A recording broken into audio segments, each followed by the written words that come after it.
प्यारे बच्चों नमस्ते। बेटा आप सभी को 8वीं क्लास नैतिक शिक्षा की कक्षा में हार्दिक स्वागत है। बच्चों आज मैं 8वीं क्लास नैतिक शिक्षा का 5वां पाठ गायत्री जप का प्रभाव ये मैं पढ़ा रहा हूँ। सभी बच्चे अपने नैतिक शिक्षा को किताब निकाल लें और इस पाठ को ध्यान से देखिए। गायत्री जप का प्रभाव मैं इसको पढ़ रहा हूँ। सबसे पहले सभी बच्चों को तो गायत्री मंत्र याद होना चाहिए, तब हमें उसका फ़ायदा ज़्यादा होगा। इसलिए गायत्री मंत्र को कभी भी हम जाप करें, ध्यान करें तो पहले गायत्री मंत्र शुद्ध उच्चारण होना चाहिए। मैं एक बार उच्चारण करता हूँ, सभी बच्चे ध्यान से सुनिए। ओम भूर्भुवः स्वः तत्सवितुर्वरेण्यं भर्गो देवस्य धीमहि धियो यो नः प्रचोदयात्।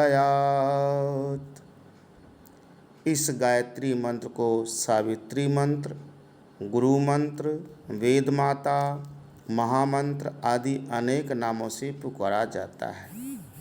गायत्री की महिमा का वर्णन करते हुए कहा गया है, समस्त दुखों के अपार सागर से पार करने वाली गायत्री है। इसलिए इसको पाप निवारणी, दुख हारणी, त्रिलोक तारणी कहते हैं। महर्षि दयानंद सरस्वती ने इसका शब्दार्थ इस प्रकार किया है। तो बेटे गायत्री मंत्र के भी अनेक नाम हैं, जिसको गुरु मंत्र, सावित्री मंत्र, वेद माता और महामंत्र भी इसको कहते हैं। ये जो है ना अनेक प्रकार के दुखों से निवारण करती है। तीनों लोकों में तर जाते हैं जो व्यक्ति सच्चे मन से गायत्री मंत्र का जाप करते हैं। जब हमें गायत्री मंत्र याद हो जाए तो फिर हमें इसका अर्थ भी याद होना चाहिए। अर्थ अगर याद हो तो कहता है ना सोने में सुहागा, उस तरह से हो जाता है जब हम गायत्री मंत्र का साथ में इसका अर्थ याद हो। तो देखिए इसका अर्थ क्या है जो महर्षि दयानंद ने किया है। ओम यह परमेश्वर का निज नाम है। भू जो प्राण का भी प्राण, भुवा सब दुखों को छुड़ाने हारा, स्व स्वयं सुख स्वरूप और अपने उपासकों को सब सुखों की प्राप्ति कराने हारा है। उस सवितु सब जगत की उत्पत्ति करने वाले, सूर्य आदि प्रकाशकों के भी प्रकाशक, समग्र ऐश्वर्य के दाता, देवस्य कामना करने योग्य, भर्गः सब क्लेशों को के भस्म करने हारे, पवित्र शुद्ध स्वरूप तत् उसको हम लोग धीमहि धारण करें। धियो यो न प्रचोदयात्, हमारी बुद्धि को, कर्म को अपनी ओर ले चलें।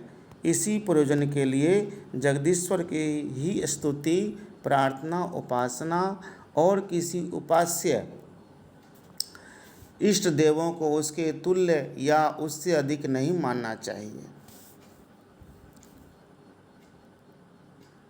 इस मंत्र द्वारा सारे विश्व को उत्पन्न करने वाले परमात्मा का जो उत्तम तेज है, उसका ध्यान करने से बुद्धि की मलिनता दूर हो जाती है। तो प्यारे बच्चों इस मंत्र में देखिए आपको कोई आपका अभ्यास में आएगा, गायत्री मंत्र का अर्थ लिखना है। तो ओम यह परमेश्वर का निज नाम से लेकर के और यहाँ तक लिखना है हमारे कर्म और अपनी ओर ले चलें। इसमें इसका पूरा अर्थ है बेटा, ये पूरा अर्थ लिखना है। इसके बाद देखिए अगला पैराग्राफ। सबसे बड़ी बात इसमें बेटे गायत्री मंत्र में अगर आपसे पूछे कि गायत्री मंत्र में परमात्मा से क्या मांगा गया, तो सबसे पहले ही बोलना कि गायत्री मंत्र में परमात्मा से हमें अच्छी बुद्धि के लिए प्रार्थना की। अगर हमारी अच्छी बुद्धि होगी तो बेटे हम जीवन में अच्छे काम करेंगे, अच्छी सोच होगी हमारी। इसलिए सद्बुद्धि के लिए परमात्मा से प्रार्थना किया गया है। आगे देखो बेटे, गायत्री मंत्र का जप करते हुए उपासक को अंदर यह भावना रखनी चाहिए कि सर्वशक्तिमान सत्य स्वरूप शक्ति के आदि स्रोत आनंदमय भगवान के ध्यान से मुझे भी आनंद, ज्ञान, शक्ति, सत्य, शांति आदि की प्राप्ति हो रही है और तेज के सामर्थ्य से मेरे अज्ञान, रोग, दुख, भय, शोक, चिंता आदि दूर हो रहे हैं। ऐसी भावना के साथ किया हुआ गायत्री मंत्र का जप अद्भुत शक्ति, शांति, ज्योति और आनंद को देने वाला होता है। परंतु गायत्री मंत्र का जप तभी फलीभूत होता है, तभी उसका फल मिलता है जब पहले इसके अर्थ हृदय में धारण किया जाए। देखो बेटा, अगर हम इसके अर्थ को जानेंगे तो अब इसका ज़्यादा फल मिलता है। गायत्री मंत्र के आदेशानुसार अपना चरित्र भी बनाया जाए, अर्थात गायत्री मंत्र साधक के जीवन में ओतप्रोत हो जाए। मतलब हम गायत्री मंत्र का जाप करते तो हमारा मन, विचार, कर्म भी अच्छे होना चाहिए। ये नहीं कि जब हम जाप करते हैं उस समय अच्छी सोच हो, क्यों कहा गया है कि माला तो कर में फिरे, जी फिरे मुख माही, मनमा तो दसों दिशाएं फिरे, यह तो सुमरन नाही।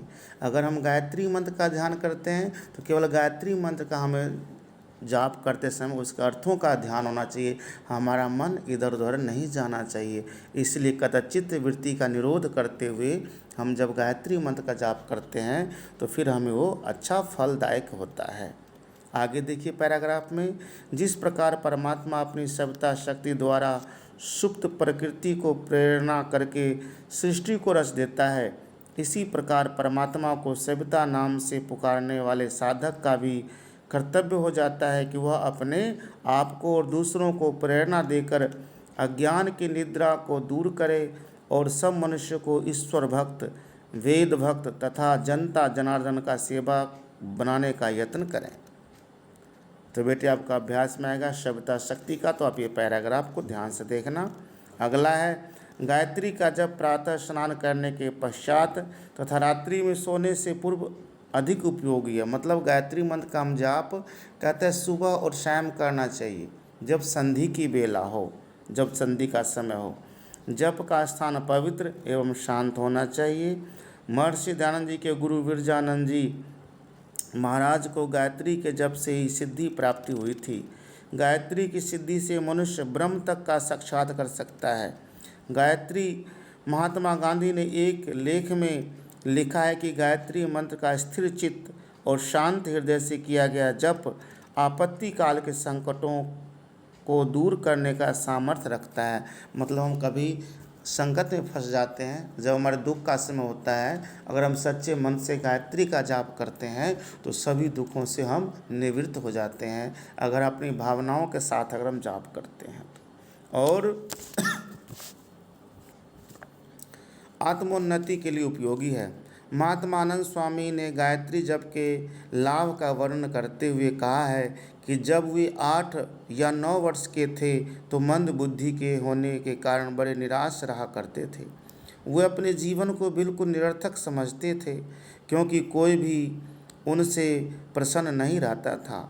उनकी इस दयनीय अवस्था को सुनकर आर्य जगत के प्रसिद्ध सन्यासी स्वामी नित्यानंद जी ने उन्हें गायत्री मंत्र दिया और प्रातःकाल होने से पूर्व इस मंत्र को अर्थ ज्ञान और अनुकूल आचरण सहित जप करने का आदेश दिया। इसका परिणाम यह हुआ कि उनके जीवन की काया पलट गई। वे प्रतिदिन उन्नति करने लगे। मंत्र जप से उनकी एकाग्रता बढ़ने लगी, बुद्धि तीव्र होने लगी, मन पढ़ाई में लगने लगा, बुद्धि विषयों को समझने लगी, तो वे कक्षा में प्रथम आने लगे। युवावस्था में भी वे इस अर्थ सहित गायत्री जप के प्रभाव से सदा आगे ही बढ़ते गए। अतः श्रद्धा और विश्वास पूर्वक एकाग्र मन से अर्थ चिंतन सहित गायत्री मंत्र का जप करो। अर्थात प्यारे बच्चों, हम गायत्री मंत्र हम आप सभी को याद ही होगा, लेकिन उसके अब अर्थ को याद करना है। और अर्थ जब याद हो जाए तो जब भी कभी हम कोई भी काम का शुरुआत करते हैं, जब भी कोई आपत्ति आ जाए, जब भी आपको कोई कष्ट हो, तो आप सच्चे मन से गायत्री मंत्र का जाप और उसका अर्थ का उच्चारण करेंगे तो आपके कष्ट भी दूर हो जाएंगे।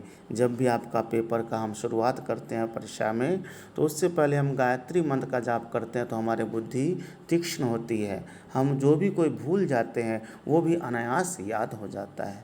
इसलिए जब भी कोई कार्य का शुरुआत करें तो हम गायत्री मंत्र का जाप करते हुए करेंगे तो हमारी इच्छाएं परमात्मा जरूर पूर्ण करता है। इसलिए गायत्री मंत्र का जाप हमें अवश्य हर रोज़ करना चाहिए। ऐसे सुबह और शाम हर रोज़ करना चाहिए। अगर हम हर रोज़ नहीं कर सकते तो कभी भी आपके कभी मनोभावनाओं किसी कामनाओं के साथ अगर हम करते हैं, उस कामनाओं को पूर्ण करने के लिए हम गायत्री मंत्र का अगर सच्चे मन से जाप करेंगे तो हमारी मनोकामनाएं भी पूर्ण होगी। तो प्यारे बच्चों, आप सब इस वीडियो को ध्यान से देख करके और इस पाठ को समझ लें। और होमवर्क में यही है कि आप गायत्री मंत्र याद करो और उसके बाद उसका अर्थ याद ज़रूर करना है। सभी का बहुत बहुत धन्यवाद।